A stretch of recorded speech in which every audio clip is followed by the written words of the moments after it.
こんにちは、あやはれです。今日は秋の1週間レシピを紹介します。今が旬でダイエット中おすすめの食材がキノコです。食物繊維豊富で低カロリーなキノコは欠かさず購入しています。旬の食材は栄養が最も豊富な状態で価格も安いので、旬の食材を活用した献立をいつも考えるようにしています。旬のじゃがいもも食物繊維豊富で消化のいい食材。肌寒くなった今の季節にぴったりな体の温まるレシピを平日5日分紹介します。作ってみたいなと思うレシピがあればぜひ参考にして作ってみてください。初めて動画を見てくださる方に一つお伝えさせてください。私は普段玄米ご飯を主食として食べているのですが、夜は遅い時間に食べることが多いため、豆腐やじゃがいもなどの胃の負担の軽い食材に置き換えて食事をしています。量に関しても私に最適な量になっているため、もし少ないなと感じたら自分に合った量に調整してください。今回は晩ご飯のレシピだけになるので、1日3食の食事ルーティンや食事ルールは別の動画で紹介していますので、お時間ある時にチェックしてみてください。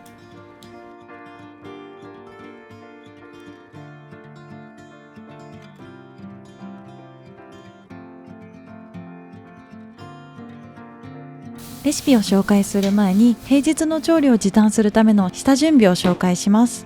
鶏胸肉は半冷凍の状態にしたいため冷凍庫に入れておきます。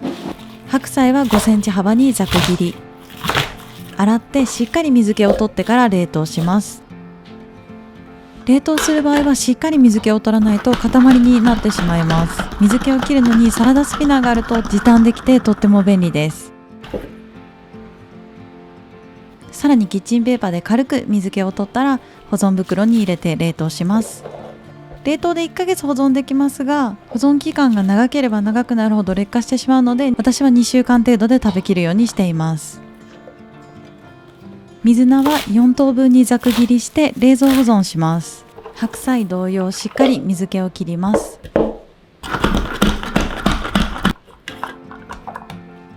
保存容器にキッチンペーパーを敷いてから水菜を入れます。最後に上からもキッチンペーパーを乗せてから蓋をします。冷蔵保存でも1週間程度はシャキシャキのまま保存することができます。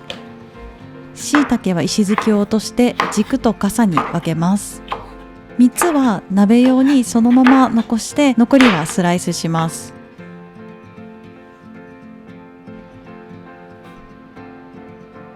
スライスした椎茸は冷凍保存します。よく質問いただくこの保存袋はスタッシャーというメーカーのものを使っています。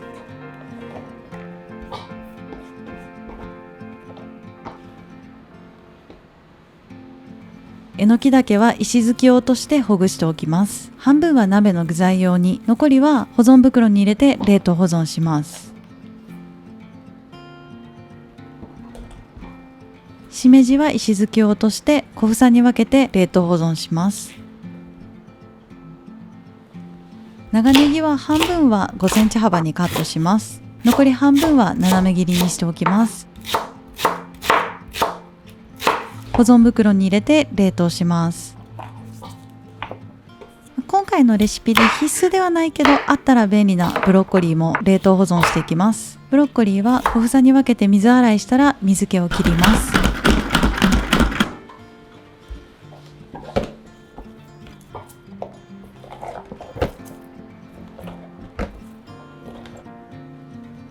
豚ミンチは 100g ずつ小分け冷凍しておきます。食べるときは前日の夜にチルド室に移動して自然解凍するか、電子レンジで 150W 程度の低い温度に設定して解凍してください。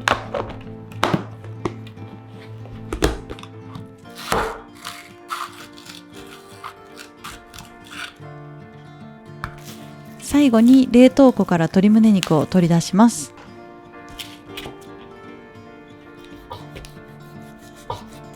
まずは鶏胸肉を真ん中で2つに切り分けます。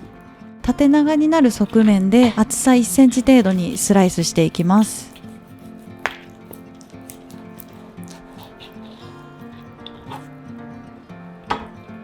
保存袋に入れて下味をつけて冷蔵保存します。酒大さじ1、蜂蜜小さじ1、オリーブオイル小さじ1、塩コショウ少々。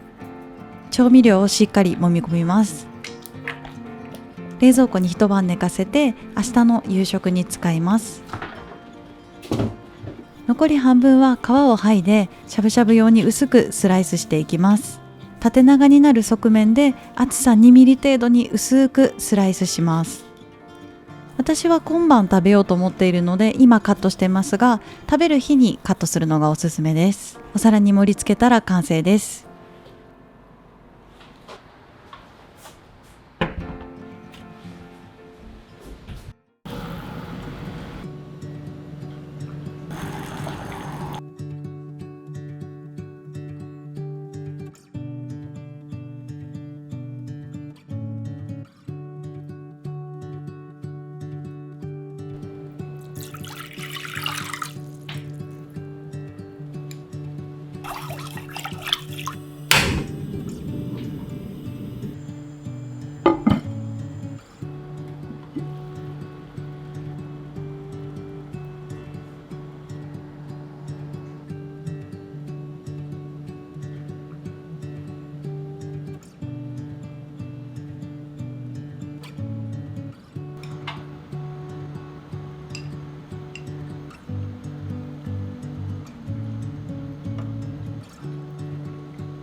す。